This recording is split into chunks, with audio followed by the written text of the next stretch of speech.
नमस्कार, मैं हूं शम्स ताहिर खान और आप देख रहे हैं वारदात। सीबीआई एक तरफ आरुषि केस की फाइल बंद करने के लिए अदालत तक जा पहुंची, पर दूसरी तरफ वो ये भी कहना नहीं भूलती कि सबूत बेशक नहीं है, पर शक के घेरे में डॉक्टर राजेश तलवार ही है। जिन सबूतों और सवालों को लेकर सीबीआई डॉक्टर तलवार को आरोपी मान रही है, उन्हीं सवालों और सबूतों को आज तक ने डॉक्टर राजेश तलवार, उनकी पत्नी डॉक्टर नुपुर तलवार और भाई दिनेश तलवार के साथ साथ उनके वकील के सामने भी हूबहू रख दिया।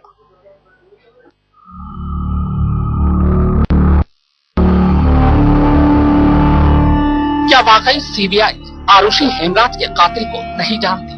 क्या सचमुच उसे ऐसा एक भी सबूत नहीं मिला जिसकी वजह से उसे इस केस को बंद करना पड़ रहा है? अगर वाकई यही सच है तो फिर देश की सबसे बड़ी जांच एजेंसी इतनी गैर जिम्मेदार कैसे हो सकती है कि बिना सबूत और गवाह के वो किसी को कातिल ठहरा? जी हां, एक तरफ सीबीआई आरुषि केस को बंद करने के लिए अदालत पहुंच गई है, तो वहीं दूसरी तरफ उसी क्लोजर रिपोर्ट में वो 10 ऐसे सबूत भी पेश कर रही है जो कातिल के तौर पर सीधे सीधे डॉक्टर राजेश तलवार को कटघरे में खड़ा करती है। तो आइए सबसे पहले सीबीआई के वो 10 सबूत देखते हैं जो डॉक्टर तलवार को कातिल ठहरा रहे हैं, और फिर इन्हीं सबूतों पर खुद तलवार परिवार और उनके वकील का जवाब भी सुनते हैं। सबूत नंबर 1, डॉक्टर राजेश तलवार और नुपुर तलवार हर रात आरुषि का कमरा बाहर से लॉक कर चाबी अपने पास तकिए के नीचे रखते थे, जबकि 16 मई को चाबी दोपहर करीब 12 बजे लॉबी में पड़ा मिला। चाबी वहां कैसे पहुंची, इसका जवाब तलवार दंपत्ति नहीं दे पाए। कुछ गतिविधियां ऐसी थी जो आरुषि के कमरे से संचालित हो रही थी, जैसे सर्वर ऑन ऑफ होना, डिजिटल कैमरे का आरुषि को दिया जाना। तो मुझे नहीं लगता कि ये कोई इतना बड़ा मुद्दा है कि चाबी कमरा नहीं लॉक हुआ होगा। अब चूंकि उस दिन घटना ये घट गई, इसलिए ये एक इतना इंपॉर्टेंट एस्पेक्ट बन गया केस का।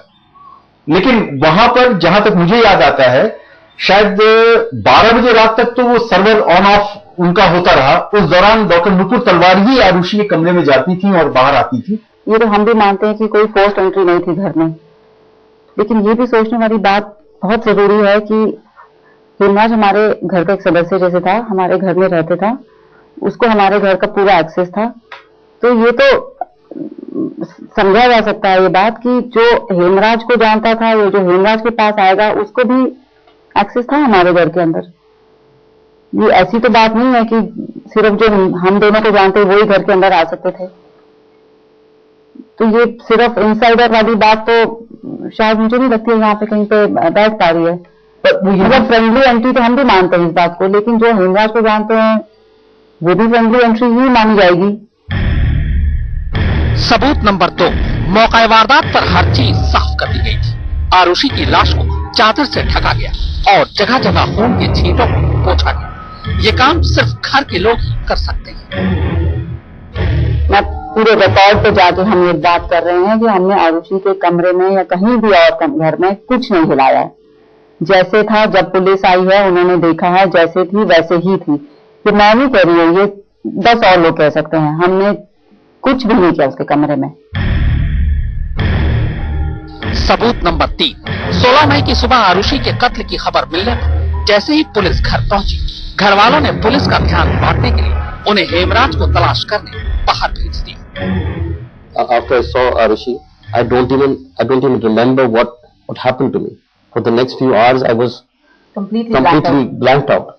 And there was, there would be so many policemen in the house, and nobody was asked not to go anywhere. Nobody told them what to do. We didn't tell them what to do and what not to do. All we were saying was Heemraj is missing. सबूत number 4, छत के दरवाजे और कुंडी पर खून के निशान दिखाए जाने के बाद भी डॉक्टर तलवार ने छत की चाबी देने से इनकार कर दिया। टेरेस की चाबी मांगने के बावजूद इन्होंने नहीं दी, जबकि उसी टेरेस से नेक्स्ट डे वो बॉडी मिलती है। How it is relevant? चाबी नहीं थी, ताला तोड़ दीजिए। हमने आपको फिजिकली उस दरवाजे के अंदर जाने से जरूर रोका नहीं। हमने तो सिंपल सी बात यह कही कि हमें चाबी कहां है मुझे नहीं मालूम।